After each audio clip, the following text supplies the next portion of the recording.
Welcome to the Cake Therapy Podcast, a slice of joy and healing with your host, Dr. Altricia Foster. This is a heartwarming and uplifting space that celebrates the transformative power of baking therapy. The conversations will be a delightful blend of inspirational stories, expert insights, and practical baking tips. Each episode will take listeners on a journey of self-discovery, emotional healing, and connection through the therapeutic art of baking. There's something here for everyone, so lock in and let's get into it.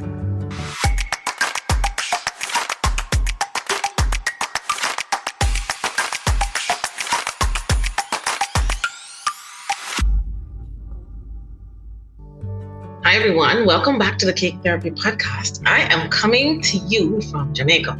I'm excited to speak to our next guest today, who is Mr. Bake. It's Kareem. First of all, I want to thank you all, our subscribers, for subscribing to our podcast, and the listenership is growing, and I'm really excited about that. The other thing I'm excited about is that so many of our listeners are translating into subscribers, so just keep listening and subscribing as we go along. So as I mentioned, that our guest today is Kareem, Mr. Bake, Queenman. He's a professional baker, motivational speaker, and describes himself as an event curator. He's known for his award-winning desserts rooted in Southern family recipes, and he has a deep passion for the culinary arts that actually began in his grandmother's Harlem kitchen, and this has turned his love of baking into a thriving business right now. Mr. Bake Sweets celebrates over a decade of business, a decade of successful business, and he's been included in the James Beard semi-finalist and receiving the Best Cupcake and Best New Bakery Awards in the Washington City paper in 2023. So I'm excited to talk to Kareem. He holds a bachelor's degree in science and hospitality management, an associate degree in culinary arts from Monroe College. He also has a certification in essentials of restaurant management from the International Culinary Center. I am really excited to talk to Kareem. And like I mentioned, I'm currently in Jamaica visiting my mommy, but I just could not miss this conversation with Kareem today. So guys, I'm really excited to welcome Kareem, Mr. Bake, to the podcast. Welcome, Kareem. Hi, thank you so much for having me. Yeah, I'm excited. I've been talking about this up top, about how excited I am to have this conversation with you today. So much so that I'm doing it from Jamaica, and I'm excited. It's hot as hell here. How is it for you? Oh, well, it's actually stopped raining over here on the East Coast. And the weather has been really beautiful to us. So nice sunny days, but it's a beautiful summer day here. You're in Washington, D.C.? Yes, I am. Mm-hmm. Yeah, that's my home stomping ground, okay? I'm a Howard grad. I'm a GW grad. Come on, it's you. Come on, G-Dub. I know, you know? Yes, I am a Howard grad, so that's dope. I'm excited. Ooh. I want to move back to Washington, D.C. so badly. Where you originally located at? I used to live in Hyattsville. So when I moved to D.C., I was living on campus over at the Towers. Go HU. And then I moved to Hyattsville, and then I moved to Cleveland when I got married, and then back to Baltimore. And then now I'm in Minnesota. Got you. Okay. From Minnesota. But you know what? Let me tell you something. Minnesota is a different vibe. It's not a DC vibe, but it's a really dope. I think it's one of the best Midwest cities because there's life here. You know, there's vibes here. But for me, I think because I made all of my friends in college and they all stayed on the East Coast, and I'm a little bit introverted. So it's hard to really break into and make new friends, etc. So that's the challenge for me over here. Got you. Okay, I understand. That's interesting. So I've never been there, but I love Chicago. And that's probably one of the states that I visit the most in the Midwest. I love Chicago. I was going to move to Chicago before moving to DC. I'm originally from New York. I'm from New York City. Yeah. Well, you know what? I think Minnesota isn't bad. You should come visit. I need to though. I need to. I do. You should come. There's life here. There is life here because there are people moving from Washington D.C. to here. I mean, I did. So you should come. You're like the third person I know that lives in Minnesota I met this summer.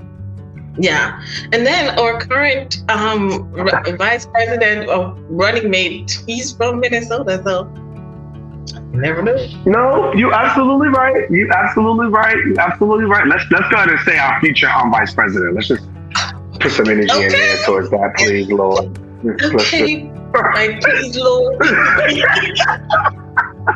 Because we don't got time for the play, the jokes. I mean, we don't got time. What time for the game? Please get out there, bro. Please, your voice matters. I know it is. Yeah, go vote, people. I go vote. Please. I'm not going to tell you who to vote for. But please, tell me, Kareem, right?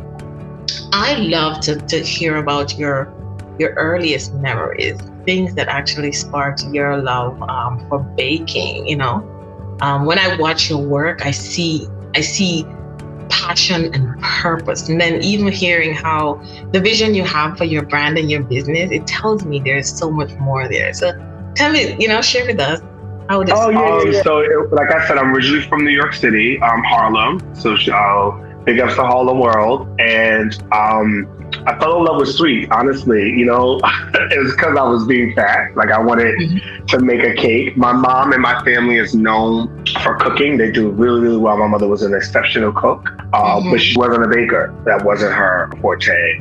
And my aunts and them and certain family members only made like 1 or 2 baked goods, and you knew what they were because they always were at family functions.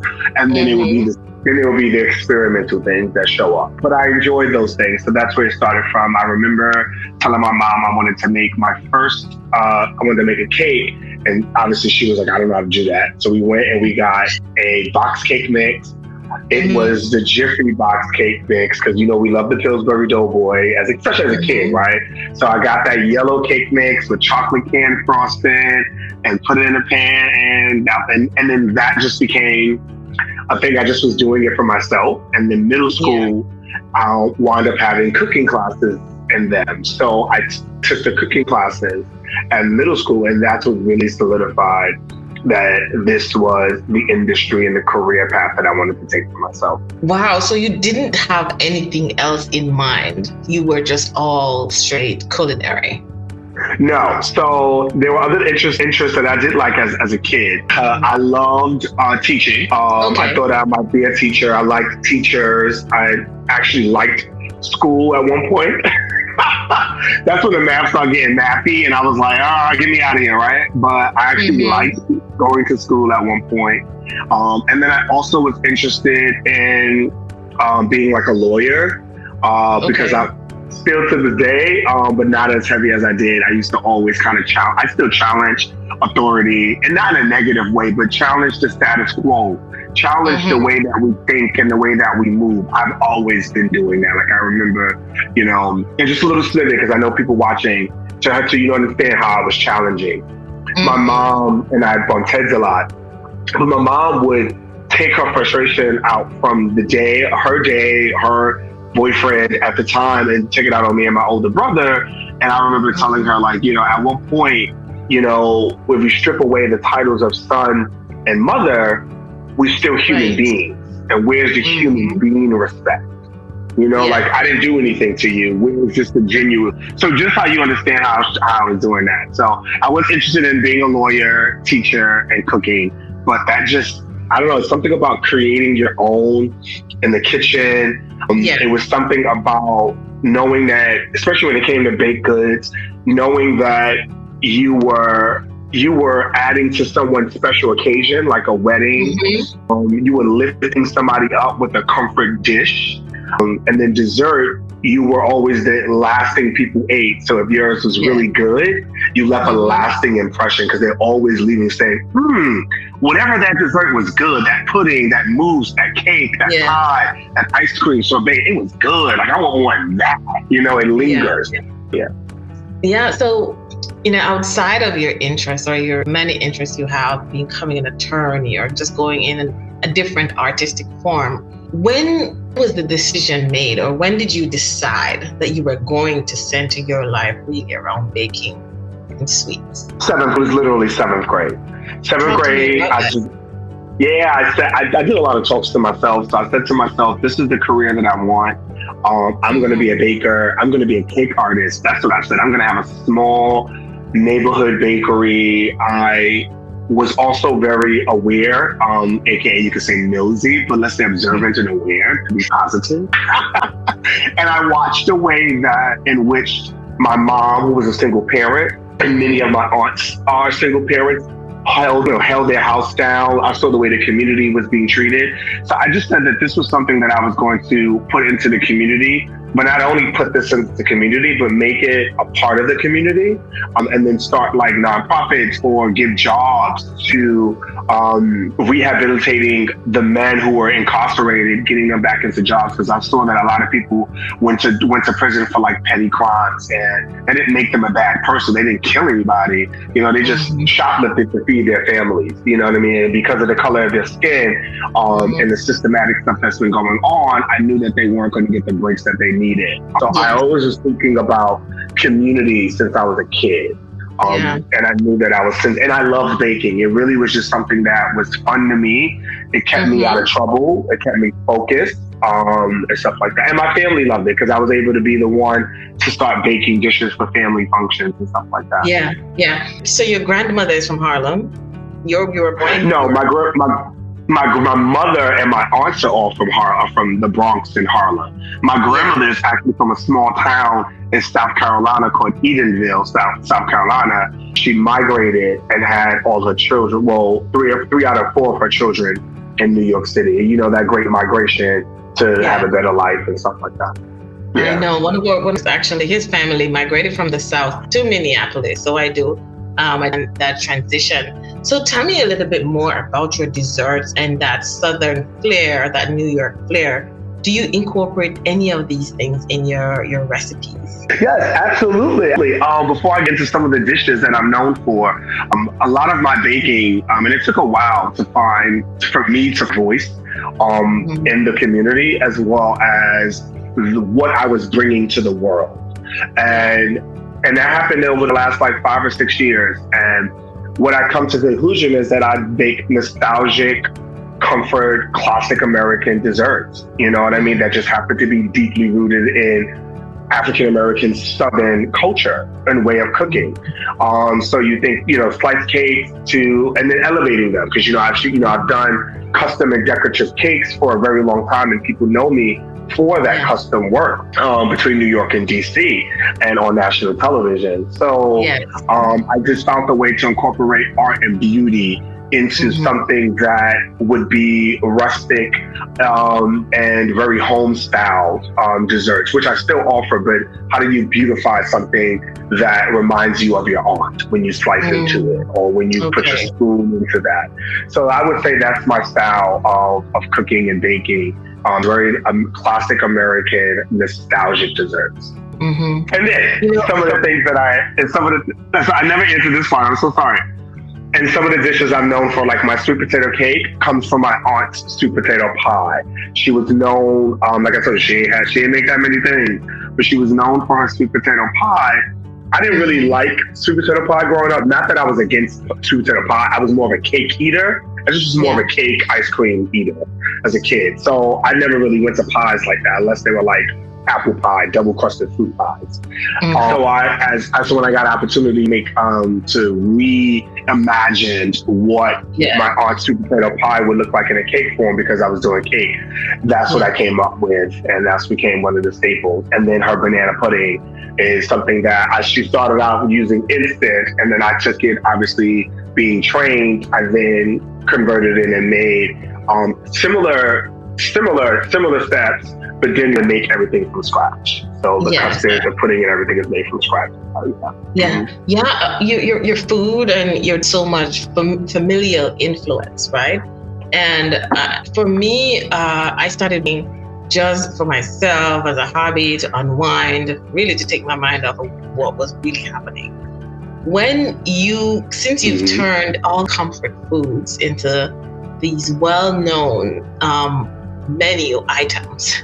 What is your favorite thing to bake on your downtime?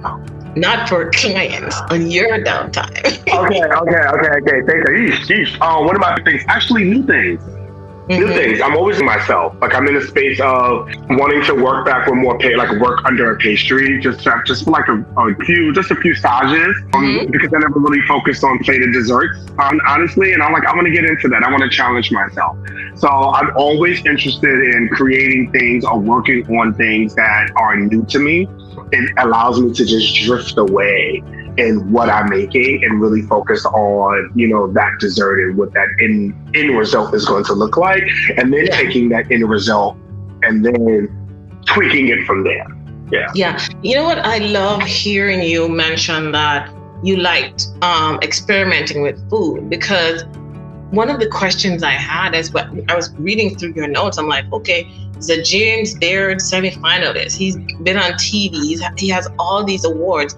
To me, I wanted I still need to find out, like, how do you stay inspired, right? And continue to innovate in the culinary space that you live in, because you've been so successful. You've been recognized for a lot of the work that you've done. And sometimes some of us sit back in our laurels and we're like, okay, we've done this, we've gotten here. How do you stay innovative, motivated to continue to innovate? One thing that motivates me, honestly, is always my own innate spirit to just want to see a better version of myself. I've been in a personal growth. I've always in growth space. I'm always, as you notice, like I said, challenged. That's why I kind of set the tone of who I am personally from a young age. I've always questioned status quos and authority when it doesn't seem like it fits and makes sense.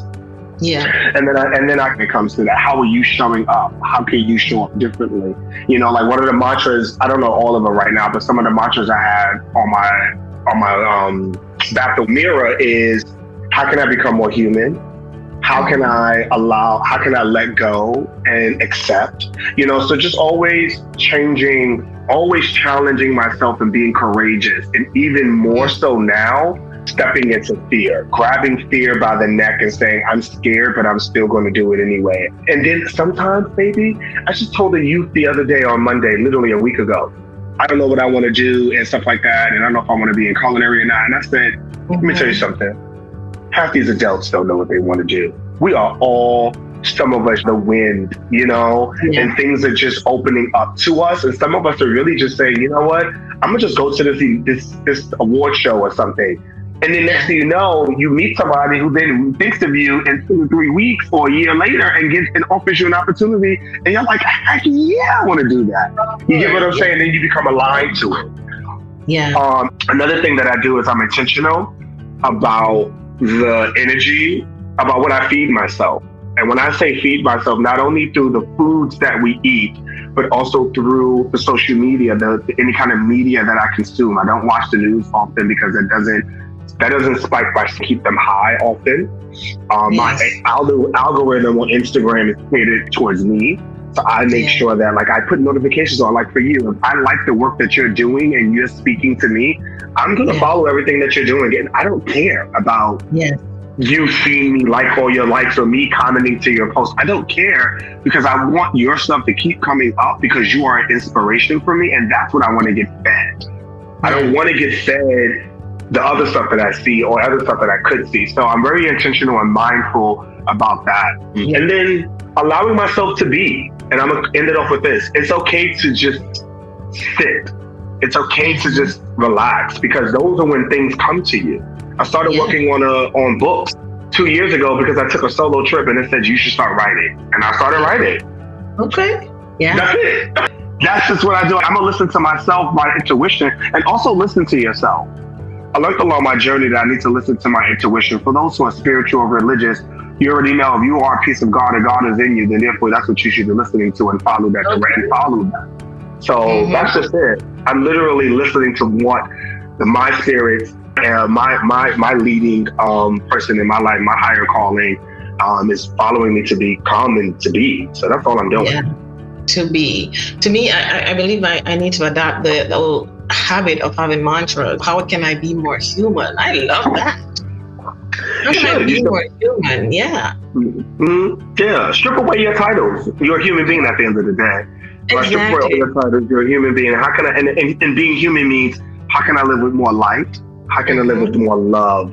How can I live in acts of service? That's it. Because if I can embody those three spirits and those three things, everything for me is going to be beautiful. Even in the world is burning behind me or in front of me, I can still be grounded and still and find a way to make it through. Yeah. You know what? Just hearing you, I can connect with something you said after you lost your mom in 2017. And I'm going to read it. It's right here. It said, you made it your mission to represent Black and queer bakers on a national scale. How has that mission influenced your work and your public persona? That was a journey. It was a journey. It's a journey. Yeah. So one, birthed a purpose in the passion. And it gave me something. It gave me something to look up to, look forward to. It allowed me to start creating what a legacy could be. Because when my mom passed, it made me think of my own mortality and who or what I was leaving on this earth. How do I want that imprint to be? So that gave me the positive outside of the situation of losing my mom. It was a positive. It's something that I can move forward to. But baby, it's a journey, because I tell people, though you see the work, like you see the TV, you see the recognitions, the write-ups and stuff like that, the work that you don't see is the work that I'm doing on me. And that's how I always tell people. I'm like, yes, I'm thankful for my name and my brand being in spaces that I never could have imagined. But what I'm really more thankful for is the person that I'm becoming, the person I became. That has been the most powerful journey. And it's been a hard one, because I had to sit there and dig deep. I had to ask myself those questions, and I seek help. So don't think I was over here doing it myself, y'all. I had therapy for 3.5 years, almost 4. And then, like I said, I catered things around me. So I had mantras that I read from my bedroom to my bathroom with walls. Theirs was motivational speaks that I listened to on YouTube. So I listened to a lot of tape. Dwayne Dyer's, your T.D. Jakes, you know what I mean? All your successful, your Oprah Winfrey's. I listened to the successful people. And then I cut out a lot of the chatter. So a lot of things. It's a journey. It's been a journey. It's a hard one. I like to tell people it's not easy, but I'm going to say something. When you get to the side of start to really fully loving the person you see in the mirror every day, nothing can stop you after that. I try to feed myself. It's just watching the decline. It's hard. It's a tough experience. But then sometimes I have to sit back and say, what's her legacy? You know? And I see that her legacy is me. And what is it that I'm going to do with what she's bestowed on, instilled inside of me? And so I have to feed myself with good food. And this is the work that I'm committed to doing. I know I digress, because I relate to you as, you know, how losing your mom really inspired you to go higher and bigger to make sure that, that her legacy lives on. So thank you for allowing me to share. No problem. Thank you for sharing that. We thank you for sharing that as well. There's always a safe space. I know this is your podcast, but outside of this, there's always a safe space for that journey. My mother fought for 7 months before she passed, so there's always a space for that journey to watch your mother just use all the strength that she can to continue to be present in this world. So thank you so much. Yeah. No problem. So how do you stay grounded? Maintain the authentic Mr. Bake that we all see. How do you stay as authentic in the industry? Because sometimes I'm sure it becomes overwhelming, often competitive. How do you? Yeah, and then also not even just competitive. Also, you got to remember when you said for queer, Black and brown bakers in the space, also just put men. There's no Black man in baking or pastry who is in mainstream, who is judging competitions on TV shows, who is acting, who's being asked to be flown out to Aspen and all of that to do those big events for food and wine. There's just nobody there. There's nobody to look up to. So one, it's hard when you have nothing to look up to, right? There's Black men in the space, there's queer people in the space, but there's no one that identify with your intersections that you can actually relate to. So one of the things you said, how do I keep grounded? All right, so most recently, I'll tell you what I've done. is I started implementing meditation into my daily practices. And that starts out from, I started out with 10-minute meditation to then 15 minutes to 20 minutes. I cut out a lot of negative chatter, so I don't really involve myself with the foods that you eat, you know what I mean? So that's your social, anything, who you hang out with, what you do when you hang out, because you should be doing those things. Media, what am I viewing on my phone, to my TV, to movies? That's all important to me. Then what am I feeding? And then books. Am I reading? Am I educating myself through works of literature, by showing up to lectures?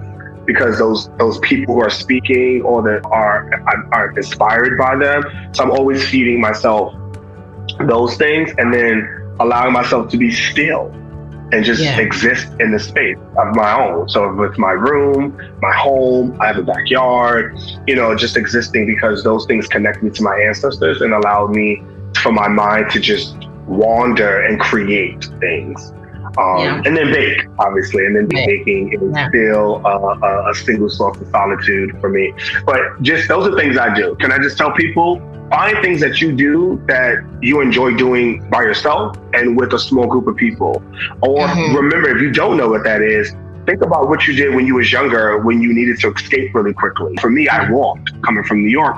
So I walked a lot, and I didn't know how therapeutic that was until I went to therapy. And she was like, oh, you was doing therapeutic things at a young age. And I didn't know that, so I know now how to center and empower myself and stay grounded is to go walk by myself, because that gave me solitude and comfort. So just finding things, and you might already have it, and we overthink sometimes. We use the brain sometimes in the wrong way. So yeah.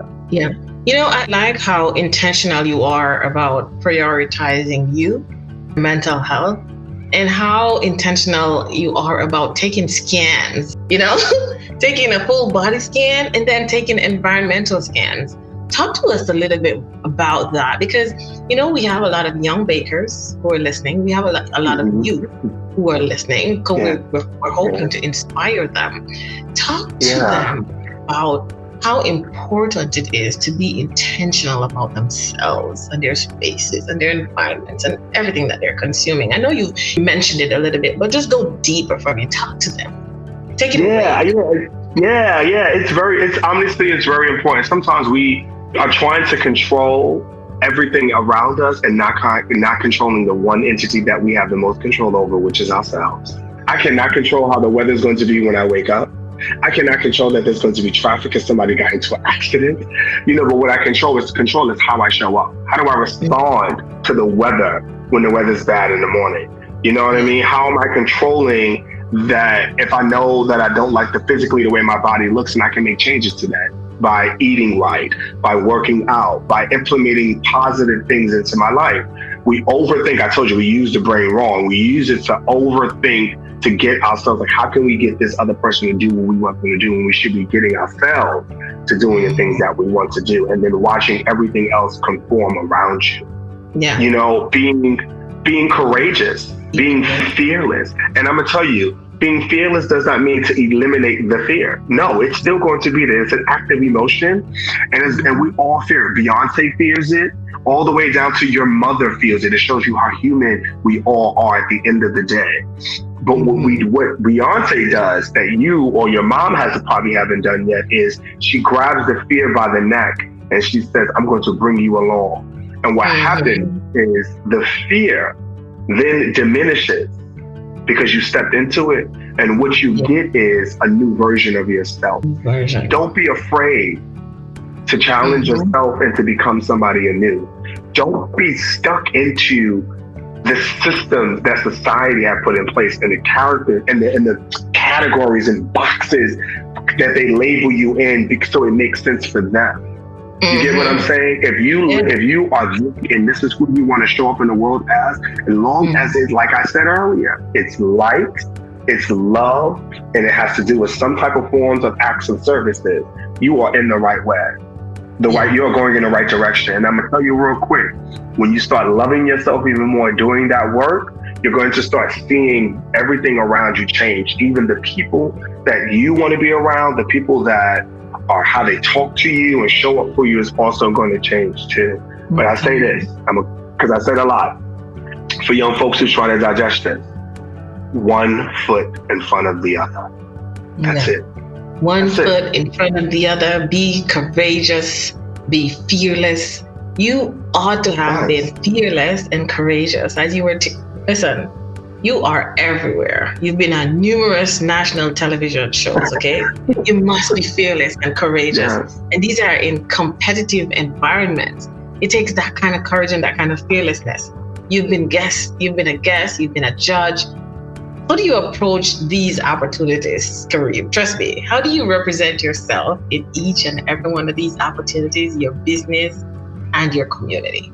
Yeah, it starts with the self-respect of myself. It starts with making sure that at the end of the day, because I'm gonna tell you, some of these events, I do it because I love to do it. Like it's a passion project.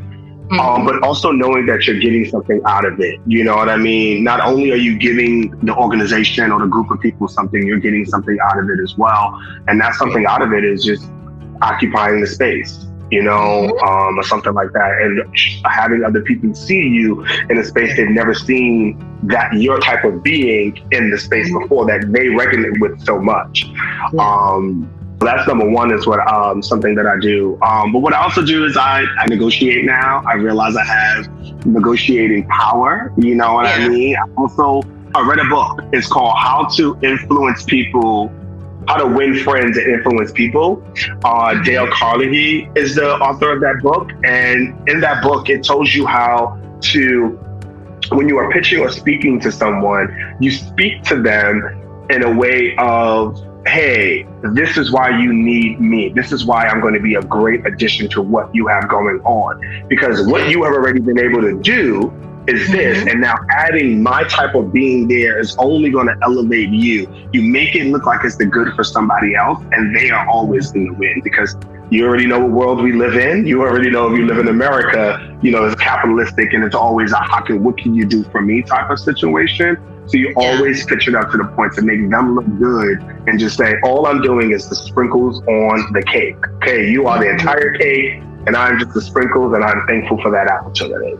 That's how I look at it. But I know inside, I am the one, the only one. Do you get me? I know that to be me. And when I get there, I'm going to show out and I'm going to show my best foot. I'm going to put that 1 foot forward and it's going to be the best foot forward that you're going to get. And you're going to remember it. You want to go into a room and be remembered. Okay? Exactly. If it's through a look, if it's through the way you dress, if it's through the way you smell, if it's the way your nails look, it's the way your teeth, your eyes, you know what I mean? Maybe your spirit just oozes out of, with self-respect and love, that people are going to remember these things. And that's all I tell you. Be rememberable in every room. So whatever your superpower is, and if you don't know it, ask your best friends, ask your mother, what is your superpower? That means you do it so well that you don't even have to practice it. It comes out. You show up with that, you'll always win. Exactly. You know what? I tell girls and people who I come in contact with, your first impression is going to be the lasting one.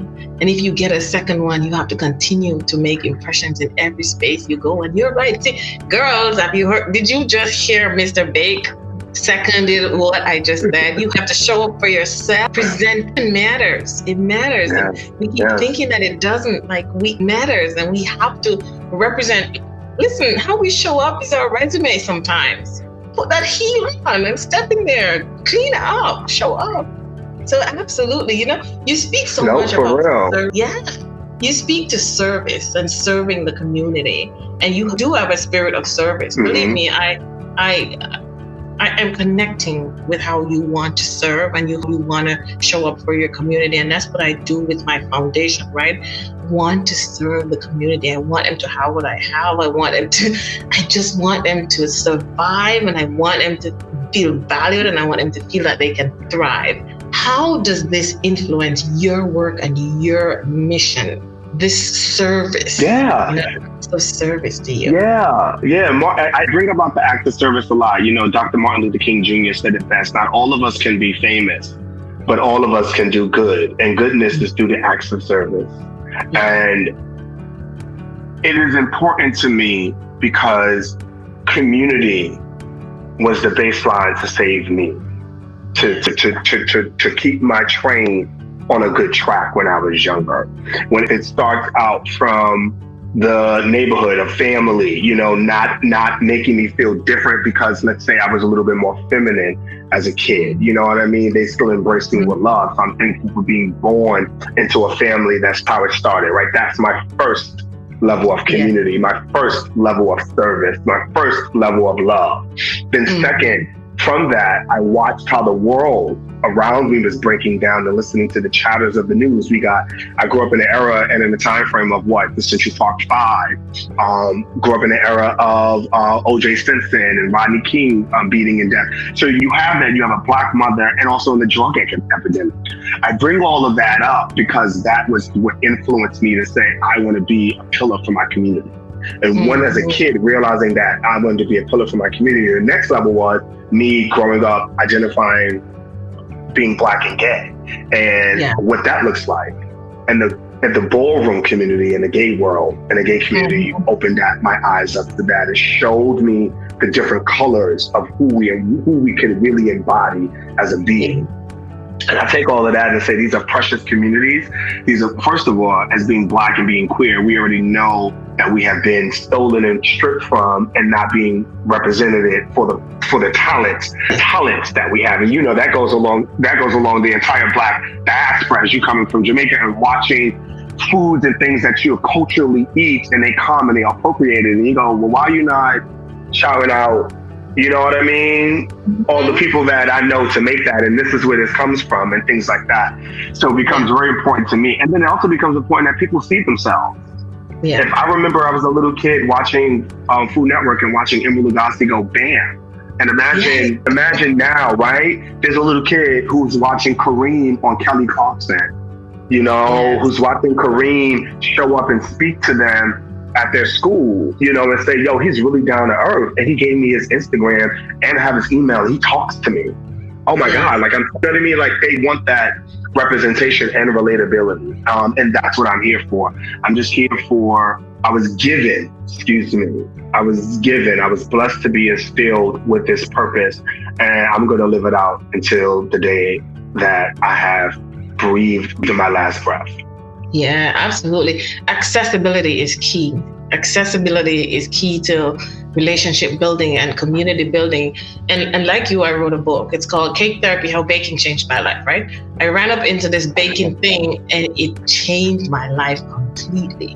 But then you tell that story and then you find that there are girls like you who now wants to know what else and how come, how did you do it?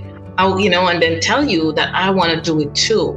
So my question to you is, how can baking, like me, where baking was a source of empowerment, right? It empowered me to be able to tell my own personal story. How does it empower you how can baking be a source of comfort and empowerment for marginalized individuals? Yeah. That's a good question. How can it become? I guess I could tell how it became for me, because each of our stories are different. I would say, I would say it can be a place of safetyness for you, the kitchen, that you can lose yourself in creating something or experimenting at something and watching how the end result would be. It gives you strengthening your math skills, your problem solving skills as well. If you want to go into baking, especially if you're doing it as a hobby or a novelist, then you also get to, share these things with your friends, family, close ones, and loved ones. But I will say that people love to eat. Yes. So if you have something good that they love to eat, that's a great way to help you segue into getting to know people if you find it hard to be social, or if you're finding it hard to make friends, or if you're finding it hard to live. You know what I mean? Baking brings a smile on my face. I tell people when I'm in the kitchen with me, if you are not smiling and dancing, then I don't know what you're doing, because that's why I bake. I'm not stressful. I've never worked in stressful kitchens, and if I did, I left very soon. Yeah. It does have a major impact on your own personal mental health, because that's what we promote here at the Cake Therapy Podcast. Get in the kitchen, to help your mental health struggles if you have them, of course. Yeah. And we all do. We all have setbacks. We all overthink. Half of us don't think that we are eligible and qualified enough to do the things that we think that we should be doing. So we all do. We all have that self-doubt. I self-sabotage myself all the way. For years, I found out that I was doing it in 2020 and when I was 31, so I tell you, these are not too long ago, I started to learn lessons and start to love on myself even more. And that's why I always bring up the love on myself, because when you love on yourself, and then you won't block yourself, you won't stifle your own growth. We do that to ourselves. James Baldwin said it best: society will oppress you, but then you will start to oppress yourself. And that's what we do. We start to keep ourselves in a box. And I just texted my friend and I said, I'm going to live loud and live colorful until the day I die. Yeah. Like with each and every response, you leave lasting words, with our listeners.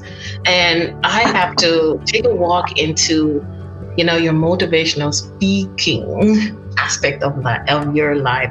How does that fit into the big picture of who Mr. Bake is? Tell our listeners. Yes. So for me, I've always been interested in public speaking, public speakers. Shout out to my 7th grade teacher, Mr. Milligan, who implemented public speaking in our English course. He did not have to, and it helped us, especially as young Black and brown kids growing up in Harlem. We needed that. But it allows me to connect with more people. It allows me to become more in tune with my story. Yeah. Because sometimes you get so caught up in living your story that you don't really take all the nuances for granted. Like, yo, did that? Like, yo, you outgrew that. Like, did you pat yourself on the back for that? Because just a month ago, you said you wanted to show up differently, and now you're showing up differently. And you're just doing it. So one, it does that, but it allows me to connect with more people. And to be honest, I talk to a lot of people just growing up. I've always been somebody people leaned on for advice. And so I've listened to a lot of people climb mountains, rivers, and try to climb over mountain tops and stuff like that. And through the speaking, I'm hoping that my storytelling, and the way that I say it, and the way that I present it and package up to people, that it would motivate them to be their best versions of themselves. So my speaking is to transform the minds of the world. You're not just the group of people that I touch, but the minds of the world. And my thing is, you throw a little coin out into the fountain, and it makes that ripple effect, and it continues to keep going. And that's truly how I look at the work that I do. I like to throw a coin into the fountain, and that ripple effect is the aftermath, and that may not come until later on. And I'm okay with the multiple ripple effects. Yeah. So what is the most rewarding thing that you have done throughout your career, and what is your legacy? Well, one, I feel like I'm still living and writing my legacy, to be honest. But I will say that it's still going to be wrapped in what I said. It's going to be wrapped with love, light, and services. That's what I want you to say, that he embodied those things. And if you say those things about me, and people say that now, I say thank you for seeing me, because that's exactly who I want you to see. That's who I'm trying to show up as. And so that's like the legacy part. What was the first part of that question? Most rewarding thing for you so far. Most rewarding? Ooh. All right. So time is a construct, if we don't know that. Time, multiple things can happen at one time. So we think that we're the only thing happening. So I tell you, in the roller coaster of my life, there have been multiple things that have been rewarding for me. Obviously being acknowledged by the James Beard Foundation. It's one of them, and that was, I cried when I got that. And also the next big thing is, the other big thing is this public speaking, like being able to, I negotiated what I'm doing now for over a year. I had to let somebody know that, you know what I mean, to get this position that I am now doing this speaking. And I'm really happy about touching the next generation, because that's my way. People go and protest and stuff like that. Speaking to the youth, I knew were always going to be my way of changing the world, because they were going to be the one, I'm passing the baton to them, and they were going to be the one that are going to be even more fearless, even more colorful, and even more louder than me. And that's what I want. I want to instill that type of power in them that they can truly climb any mountain in their world. Yeah. As you're passing this baton, as you've said, what would be your biggest advice to young bakers who look up to you, because they do, right? And they admire your work and they're seeing what you've achieved, not understanding the time and the years that you've invested in you and the business. Talk to these young bakers about how to own their passion and take a chance on themselves. And the third one is the journey to entrepreneurship, what it's like if they want to take that chance on themselves. Yeah. So funny, if you listen to the whole podcast, if you listen to this whole episode, I've been instilling different notes on how to show up in those spaces that you just mentioned. And the first thing is to love yourself and really do the work on yourself while practicing your passion. So if you're interested in going into entrepreneurship, start with something small. I started selling cakes in high school. A lot of people, I love to tell that, and I love to tell that to high school kids. They go, what? I go, yes, I used to bring boxes of cakes and donuts and all of that into high school and sell them to faculty members as well as classmates. So it can start as something small. If there is a company or organization that you can get involved in your neighborhoods, that's spark. So if it's out of food, so if it's food, obviously bakery, kitchens, things like that, catering companies, go reach out to these organizations and donate. If they can't hire you, give them 2 hours to 4 hours, whatever. If you give them our free time, you give them what you want, but make it so that you absorb something from them and test and see if this is something that you really want to go into. Learn the market and learn the craft of what you want to do and learn it on somebody else's dime. That's the number one thing they tell you in business school. You can learn on somebody else's money, and then implement those things into your own practices that you will do, your own business that you will do. And then anybody out there that just wants to advance in themselves, 1 foot forward. You got to remember, as a young kid or a baby or a toddler, the baby learned, when they started to learn to walk, they crawled first. Then they got eager and got courageous enough. And then they started to walk with the help of resources. So you don't have to do it by yourself. So the parents picking you up, your cousins coming over and picking the baby up and showing the baby how to walk, like holding them up. That's the resources. That's the encouragement. You need that around you to keep you going, because that baby fell thousands of times before the legs, that mind started understanding how it should walk. And then once the mind realized how it should walk, the baby then started to say, I want to run towards things. So then the baby started to take flight, and it started to gain momentum, and it started to run towards things. And when it started to run towards things, the resources were still around them because it locked off things and said, no, this is not where you should go. And baby, get down from there, and grabbing them off of things. So the next step is then hopefully you will learn how to fly, okay? And flying is scary. But the thing about flight is you might be alone in that flight, but the wind is your resources. And you will get low, but that gust of wind will bring you back up to a new height every now and again. So just remember that everything is done in a process. And I know we live in an instant world. Just understand that it may not happen today, but keep at it. Yo, I have been doing what I've been doing since I was little. If I would have given up every time that somebody said they didn't like something that I make, I would not be talking on this podcast today. If I wouldn't have, I didn't make my first shows that I applied for. If I would have gave up then, I wouldn't have 5 competitions under my belt, opportunity to judge, opportunity for a docuseries, opportunity for daytime TV, multiple appearances, if I gave up on myself. You know what I mean? If I applied for research to be a part of the James did multiple times, and they said no, and then they gave me a nomination.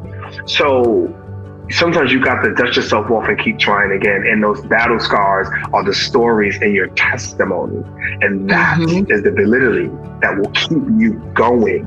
When it gets tough, when that rain feels like it's never going to stop, you lean back and you say, well, I did this and I did that. So then I can do this too.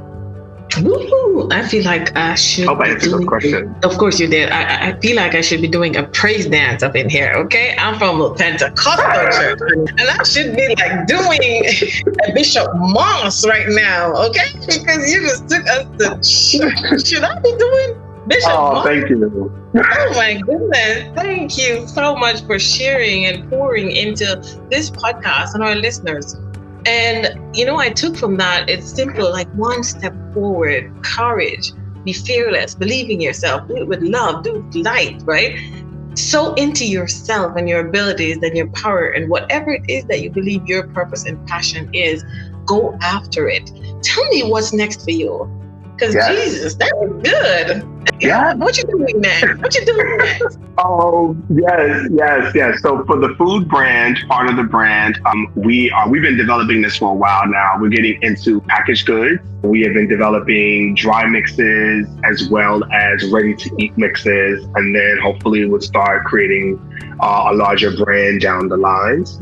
I told you I'm writing, so we're getting I'm getting more intentional with that, getting some resources in both places, the CBG. So I have a mentor and a class that I'm taking so I can become more, me and my assistant, to become more educated in that field. And then for book writing, obviously taking some classes now, speaking to some previous authors or future authors about their process to just get more insight into that. And then public speaking, looking to pick that up a lot more. It's a media aspect. So it's hard to get into television, but I'm looking to do a lot more in that space and hold a lot more space there in media. So you'll see that, but that's more of a slow, steady sort of. And then I'm going to be traveling a lot. So next year I'm looking, so look out for me, guys.